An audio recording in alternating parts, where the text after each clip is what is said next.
11 जुलै 2006 हा दिवस आपण कधीच विसरणार नाही, कारण मुंबईत लोकलमध्ये साखळी बॉम्बस्फोट झाले। अत्यंत हादरवणारा असा हा दिवस होता। या प्रकरणातील 11 आरोपींची निर्दोष सुटका करण्यात आलेली आहे। मुंबईमध्ये 2006 साली 11 मिनिटांमध्ये 7 ठिकाणी ब्लास्ट करण्यात आले आणि या बॉम्बस्फोट प्रकरणात उच्च न्यायालयाने आज महत्त्वाचा निकाल दिला। त्यानुसार मुंबई बॉम्बस्फोट प्रकरणातील 11 आरोपींची निर्दोष मुक्तता करण्यात आलेली आहे। मुंबईतील लोकल ट्रेनमध्ये झालेल्या या साखळी बॉम्बस्फोटात 209 जणांचा मृत्यू झालेला होता आणि 800हून अधिक जण जखमी झालेले होते। पण उच्च न्यायालयाने या प्रकरणातील सगळ्या 11 आरोपींना निर्दोष सोडलेला आहे। तपास यंत्रणांना त्यामुळे मोठा झटका बसलेला आहे। मुंबईतील लोकल ट्रेनमध्ये 11 मिनिटांमध्ये वेगवेगळ्या ठिकाणी स्फोट झाले। माटुंगा रोड, माहीम जंक्शन, वांद्रे, सांताक्रूज, जोगेश्वरी, बोरिवली आणि भाईंदर या ठिकाणी हे ब्लास्ट झाले। चर्चगेट ते बोरिवली स्थानकांदरम्यान हे स्फोट झाले होते। या स्फोटांकरता कुकर बॉम्बचा वापर करण्यात आला होता।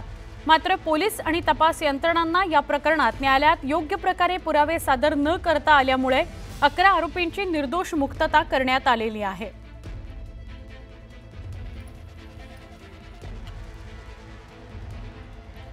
हायकोर्ट नेमकं काय म्हणाले ते बघूयात। स्फोटांच्या 100 दिवसांनंतर साक्षीदारांना आरोपी आठवणं अशक्य आहे। साक्षीदारांच्या साक्षी विश्वास ठेवण्यासारख्या नाहीयेत। स्फोटांकरता वापरलेले बॉम्ब ओळखण्यात तपास संस्थेला अपयश आलेलं आहे। बॉम्बच माहित नाही तर मिळालेल्या बंदुका, नकाशा या पुराव्यांना अर्थ काय?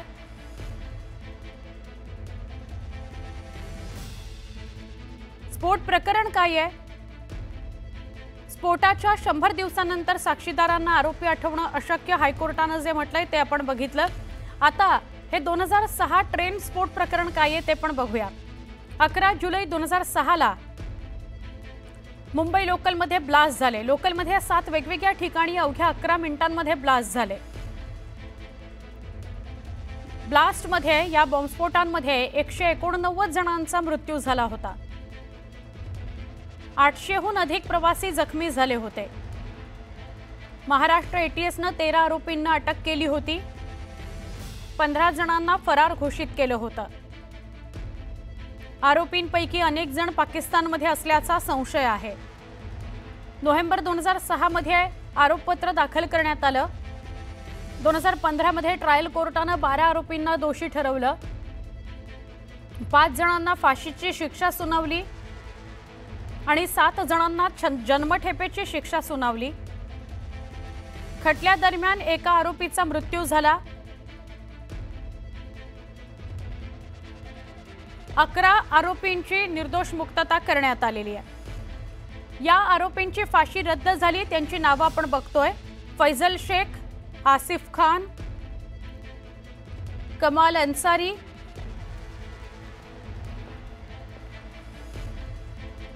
एहतेशाम सिद्दीकी आणि नाविद खान अशी या 5 आरोपींची नावे ज्यांची फाशी रद्द झाली आणि 7 जण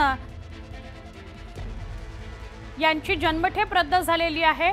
मोहम्मद माजिद, डॉक्टर तन्वीर अन्सारी, जमीर अहमद, सुहेल मोहम्मद यांची जन्मठेप रद्द झालेली आहे। अजून 3 आरोपी आहेत। एकूण 7 आरोपी ज्यांची जन्मठेप रद्द झाली आहे।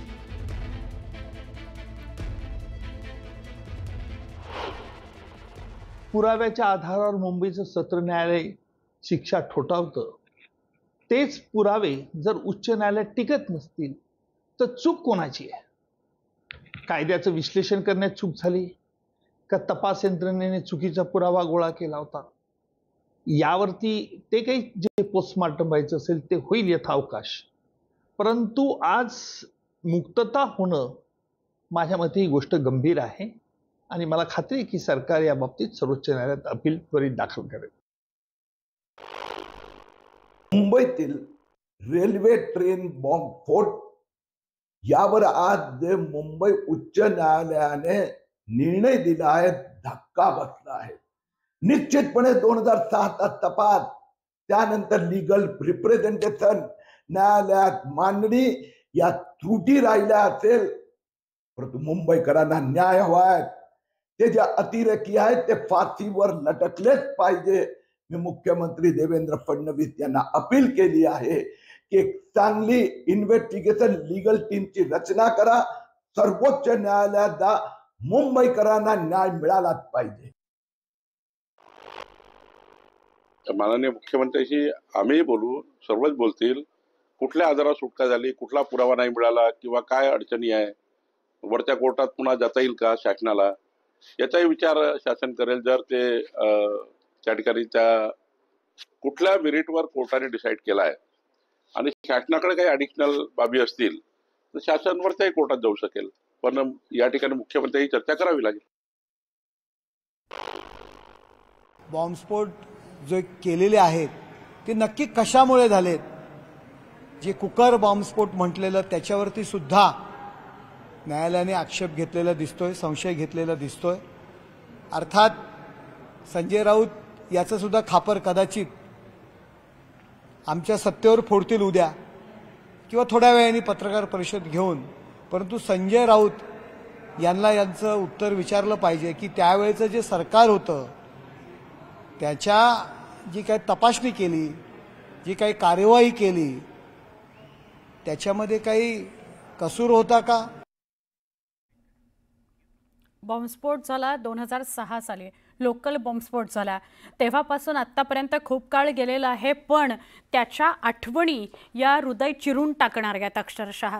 2006 साली जो बॉम्बस्फोट झाला, कसा घडला, काय घडलं नेमकं बघूयात.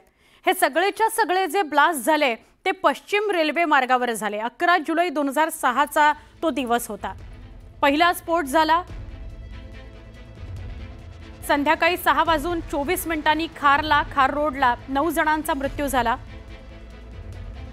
दुसरा स्फोट झाला जोगेश्वरीला संध्याकाळी 6:24 28 जणांचा मृत्यू झाला.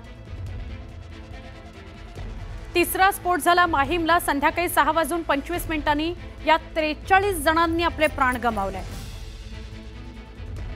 चौथा स्फोट मीरा रोडला संध्याकाळी 6:26 31 जणांना आपला जीव गमवावा लागला. संध्याकाळी ऑफिसमधनं परतण्याची वेळ. पाचवा स्फोट माटुंगा रोड संध्याकाळी 6:29 28 जणांचा मृत्यू झाला. सहावा स्फोट झाला बोरिवलीला संध्याकाळी 6:30 वाजता 26 जणांचा मृत्यू झाला.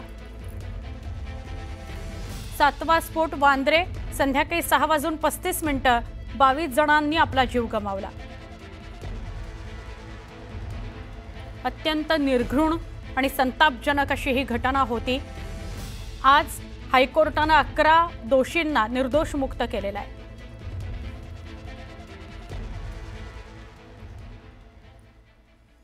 उच्च न्यायालयानं जो निकाल दिलेला आहे त्या निकालासंदर्भात वेगवेगळ्या प्रतिक्रिया आता समोर येत आहेत. कायदेतज्ञ प्रदीप घरत यांच्याशी या सगळ्याविषयी संवाद साधला आमच्या प्रतिनिधी प्रणाली कापसे यांनी. सर, मला एक सांगा की मुळात हा निकाल तुम्ही ऐकला, आता तुम्हाला काय वाटलं?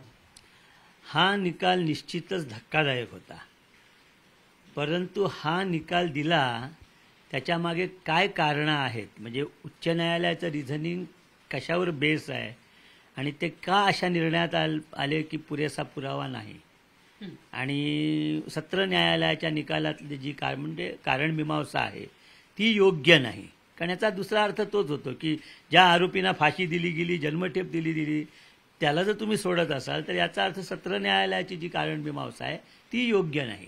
त्यामुळे उच्च न्यायालयाचा निकाल जेव्हा आता अपलोड होईल त्याला आपण तो वाचू तेव्हा कळेल की त्यांची कारणमीमांसा काय आहे यामागे. परंतु सत्र न्यायालय 12 आरोपींपैकी 5 आरोपींना फाशीची शिक्षा देते, 7 आरोपींना जन्मठेपेची शिक्षा देते आणि वरचं न्यायालय हे सरसकट सगळ्यांना पुराव्या अभावी सोडून देतं. हे विशेषतः मुंबईकर म्हणून ज्या मुंबईकरांनी हा ब्लास्ट अनुभवलेला आहे, ज्याचे आवाज तुम्ही दादरला राहता, कदाचित एखाद्या ब्लास्टचा आवाज तुमच्यापर्यंत सुद्धा आला असेल, त्या सगळ्या मुंबईकरांसाठी हे निश्चित आघात करणारं धक्कादायक असा हा संपूर्ण निकाल आहे. आणि मग प्रश्न असा उत्पन्न होतो की जर सगळेच निर्दोष आहेत तर मग या प्रकरणातले खरे दोषी कोण?